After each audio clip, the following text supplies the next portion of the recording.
पश्चिमी देश दबाव बनाते हैं तो भारत और रशिया हमेशा एक दूसरे का साथ देते हैं। पुतिन के बाद अब हम आपको ऑपरेशन सिंदूर में भारतीय सेना के एक सीक्रेट हथियार के बारे में बताएंगे, जिसकी वजह से भारतीय सेना पाकिस्तान को मिट्टी में मिलाने के अपने अभियान में 100% कामयाब रही। और इस हथियार का नाम है आर्टिफिशियल इंटेलिजेंस यानी AI। इस सीक्रेट हथियार के हमले चौंकाने वाले रहे। आपको इसकी 3 बड़ी बातें आज हम बताना चाहते हैं। बहुत सारे लोग AI का इस्तेमाल करते हैं। आप लोग चैट GPT का इस्तेमाल करते होंगे और दूसरे AI टूल्स का इस्तेमाल करते होंगे बात करने के लिए, रिसर्च करने के लिए और बहुत सारी जो तरीके हैं। बहुत सारे लोग AI को अपना दोस्त बना लेते हैं, लेकिन AI का इस्तेमाल युद्ध में भी होता है। और युद्ध में कैसे भारतीय सेना ने इस बार ऑपरेशन सिंदूर के दौरान AI का इस्तेमाल किया, ये अपने आप में एक अलग केस स्टडी है, जिसके बारे में आज हम आपको बता रहे हैं। तो देखिए, ऑपरेशन सिंदूर के दौरान AI की मदद से भारतीय सेना ने पहले लक्ष्य की पहचान की और पहचान करके 94% तक सटीक हमले किए। यानी हर 10 में से 9 हमले बिल्कुल ठीक निशाने पर गए, जिसमें आतंकवादियों या फिर पाकिस्तानी सेना के ठिकानों को पूरी तरह से नष्ट कर दिया गया।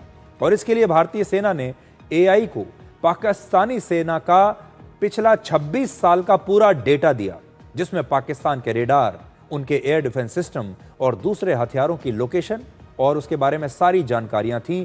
26 साल का पूरा डेटा AI को दिया गया।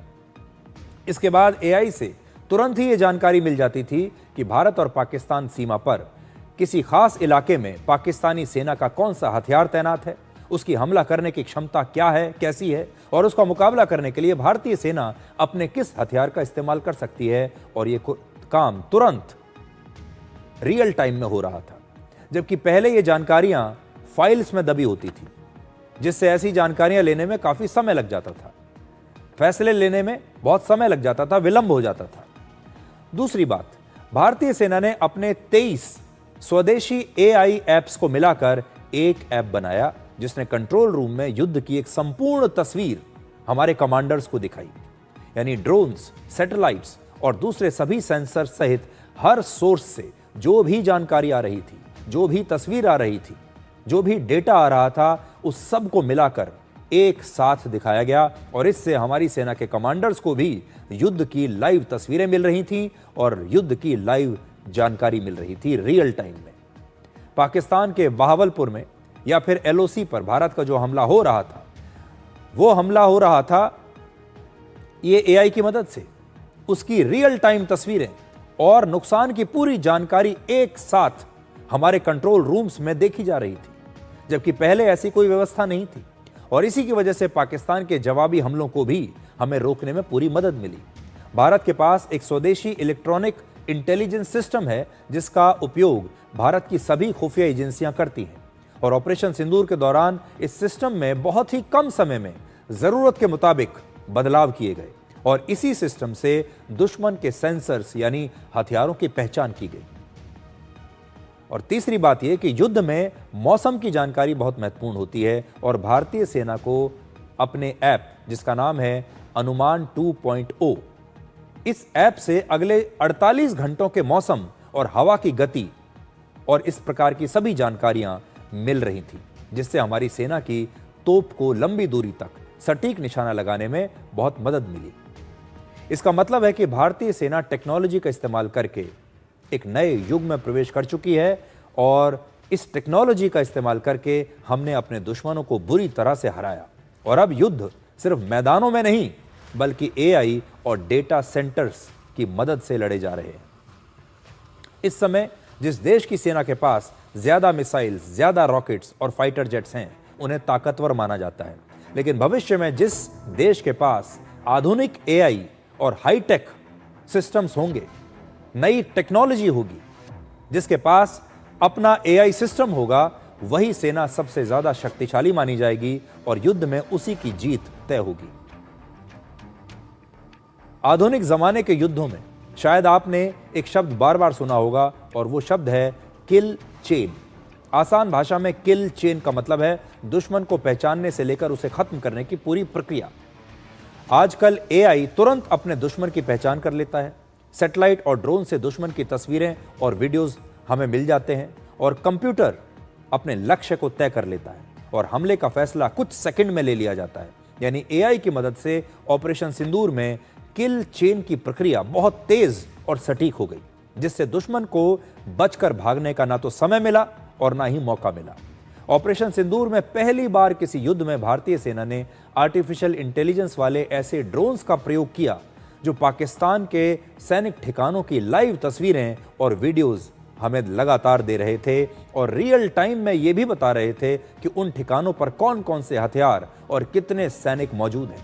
और इसके बाद तुरंत ही हमले का फैसला भी लिया जा रहा था।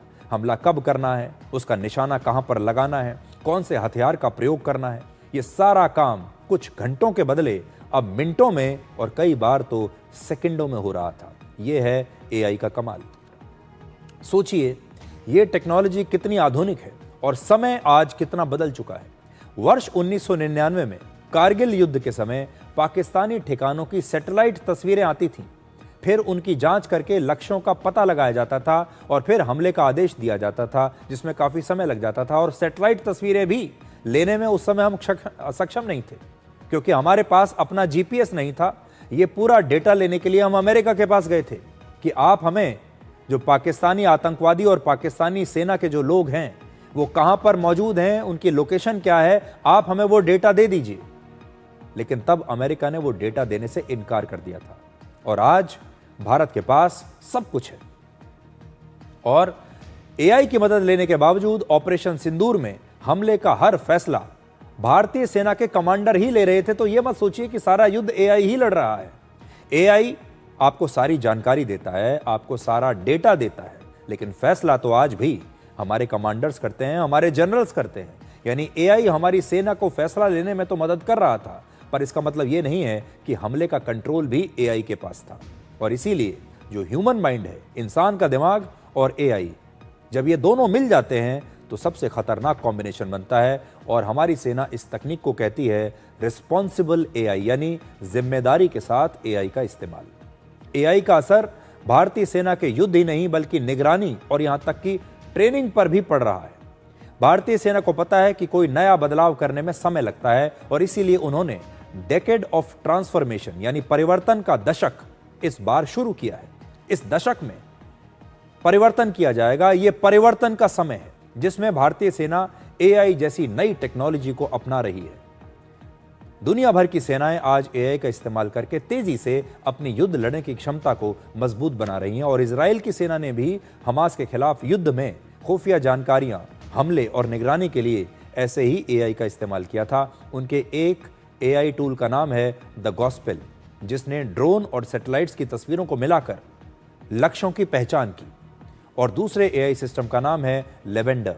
इसने सोशल मीडिया, मोबाइल फोन्स और उनकी लोकेशन के हिसाब से हमास के आतंकवादियों की पहचान की, उनकी लोकेशन बताई जिस पर इजरायली सेना ने हमला किया।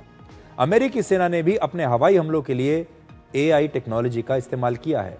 जिस चैट जीपीटी से आप अपने सवालों के जवाब पूछते हैं, जिस एआई को कई बार आप अपना दोस्त बनाते हैं, उससे बात करना चाहते हैं, उसकी राय लेना चाहते हैं कि मैं जिंदगी में अब आगे क्या करूं, उस एआई के साथ और उस चैट जीपीटी के साथ अमेरिका के रक्षा विभाग ने युद्ध में एआई का इस्तेमाल करने के लिए बाकायदा एक कॉन्ट्रैक्ट किया है। और आज चैट जीपीटी और अमेरिका की सेना के बीच एक कॉन्ट्रैक्ट है और चैट जीपीटी अब अमेरिका की सेना को पूरे एआई इनपुट्स देगा और उन्हें मदद करेगा कि कैसे चैट जीपीटी का इस्तेमाल करके अमेरिका की सेना युद्ध में एआई का इस्तेमाल कर सकती है। उनके लिए चैट जीपीटी नए टूल्स बनाएगा, नई नई तरीके उन्हें बताएगा। भारत और पाकिस्तान के इस युद्ध